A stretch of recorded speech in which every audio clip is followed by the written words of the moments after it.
الرحمن الرحیم باب ما جاء فی کراہۃ المرور بین یدی المصلی۔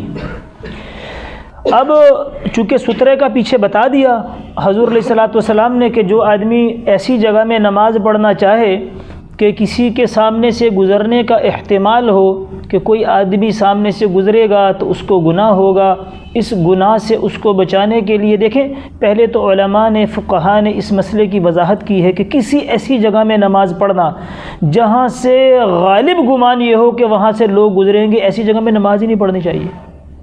نمبر 2، جہاں پر لوگ بیٹھے ہو بات کر رہے ہو ان کے پاس بھی نماز نہیں پڑھنی چاہیے کیونکہ ان کی باتوں سے اس کی نماز میں خلل آئے گا۔ نمبر 3، وہ لطائف علمی میں لکھا ہے الصلاۃ علی النبی مکروہ۔ لوگ پریشان ہو جاتے ہیں کہ بھی نبی پہ سلام درود پڑھنا تو ثواب کا کام ہے، الصلاۃ علی النبی مکروہ۔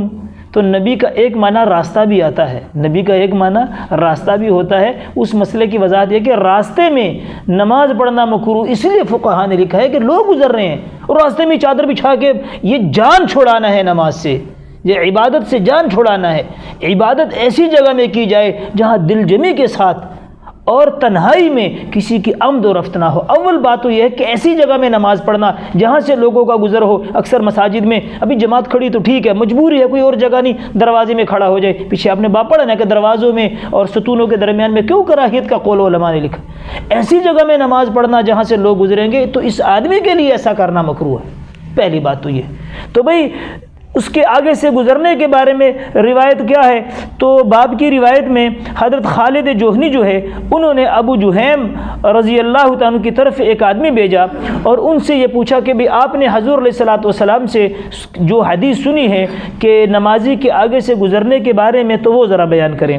تو ابو جہیم رضی اللہ تعالیٰ عنہ نے کہا کہ میں نے حضور علیہ الصلوۃ والسلام سے یہ سنا کہ اگر جان لے لو يعلم المار بین یدی المصلی ماذا علیہ لکان ان یقف 40 خیر له من ان یمر بین یدیہ او کما قال علیہ الصلوۃ والسلام، کہ گزرنے والے کو اگر یہ پتہ چل جائے کہ نمازی کے آگے سے گزرنے کا گناہ کتنا ہے، فرمائے 40 سال تک وہاں پر کھڑا رہے اور اس کے آگے سے نہ گزرے۔ یہاں تو 1 منٹ کا لوگ انتظار نہیں کرتے، سلام پھرنے کے بعد ایسے بھاگتے ہیں اللہ معاف فرمائے جیسے جیل سے قیدی چھوٹ کے بھاگتا ہے کہ پھر دوبارہ ہی جیل میں نہ ڈال دی جائے۔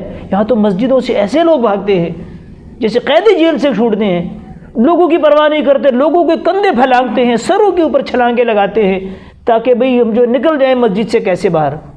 تو بھئی 40 سال کا، اور یہاں پر راوی کو آخر میں بعد میں کہا کہ مجھے شک ہے کہ حضور نے 40 سال کہے، 40 مہینے کہے یا 40 دن کہے۔ تو فرمایا ابن ماجہ کی روایت ہے ابو ہریرہ رضی اللہ تعالیٰ عنہ سے اگلی روایت، وہ فرماتے ہیں حضور علیہ السلام نے فرمایا اگر نمازی کے آگے سے گزرنے والے کو پتہ چل جائے کہ مجھے کتنا گناہ ہو رہا ہے، فرمایا یہ 100 سال تک وہاں کھڑا رہے، 100 سال تک کھڑا رہے اور وہاں سے اس کے آگے سے نہ گزرے۔ تو معلوم ہوا کہ یہاں 40 دن اور 40 مہینے نہیں ہیں بلکہ 40 سال ہے، اس لیے کہ ابو ہریرہ عنہ کی روایت ابن ماجہ میں اس میں 100 سال کا ذکر ہے۔ تو اتنا بڑا گناہ ہے، لیکن ہمارے لوگ اللہ معاف فرمائے مساجد میں یہ چیز دیکھنے میں ملتی ہے کہ لوگ اس میں بڑی غفلت سے کام لیتے ہیں اور نماز سلام پھیرنے کے بعد دعا کے بعد ایسے بھاگتے ہیں، لوگوں کے کندھے پھلانگنا وہ بھی احرم الحرام ہے۔ نہیں سمجھ میں آئی؟ لوگوں کے اوپر سے قدم اوڑھنا، حضور نے فرمایا کندھے پھلانگنا یہ حرام ہے، آپ نے منع فرمایا۔ صحابی کندھے پھلانگ رہا تھا، کتاب الجمعہ میں انشاءاللہ آئے گا، آپ نے فرمایا وہاں پر بیٹھ جاؤ، لوگ کندھے نہ پھلانگو، وہیں پر بیٹھ جاؤ، جہاں جگہ ملے وہاں بیٹھ جاؤ۔ عزیز سمجھ میں آئی؟